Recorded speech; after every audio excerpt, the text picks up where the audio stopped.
Government degree college पिंडी बटिया में सालाना तकरीब तकसीम इनामात का इनेकाद किया गया। इस मौका पर स्पोर्ट्स गाला में पोजीशन लेने वाले तलबा को इनामात और शील्ड से नवाजा गया। प्रिंसिपल अदारा प्रोफेसर शेख हसन सलीम ने खिताब करते हुए कहा कि अल्हम्दुलिल्लाह मुझे फख्र है कि अपने होनहार तलबा पर और इनकी तरबियत करने वाले उस्ताज़ा पर। मजीद कहना था कि हर साल 50 से ज्यादा बच्चों का दाखिला मुफ्त किया जाता है और 100 से ज्यादा गरीब तालिब इल्मों को मुफ्त जर्सियां मुहैया की जाती हैं। इस मौका पर deputy director education Gujranwala division Khalil Zubair का कहना था कि मैं इस बात का दावा करता हूँ कि डिवीजन गुजरांवाला में डिग्री कॉलेज पिंडी बटिया जैसा कोई कॉलेज नहीं। प्रोफेसर असद सलीम शेख न सिर्फ एक उस्ताद होने का किरदार अदा कर रहे हैं बल्कि एक वालिद होने का भी फर्ज निभा रहे हैं। इस मौका पर सदर तहसील बार एसोसिएशन जाहिद आसी, प्रिंसिपल गवर्नमेंट कॉलेज जलालपुर बटिया ईमानुल्लाह तारर, चेयरमैन बल्दिया पिंडी बटिया चौधरी बाबर शफीक कराई, प्रोफेसर मोहम्मद यूनस और तुलबा की कसीर तादाद ने शिरकत की।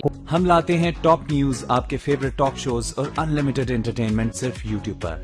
अगर आपने अभी तक हमारा चैनल सब्सक्राइब नहीं किया तो अभी सब्सक्राइब करें और बेल आइकॉन को क्लिक करके हमारी लेटेस्ट वीडियोस के बारे में अपडेट जानें।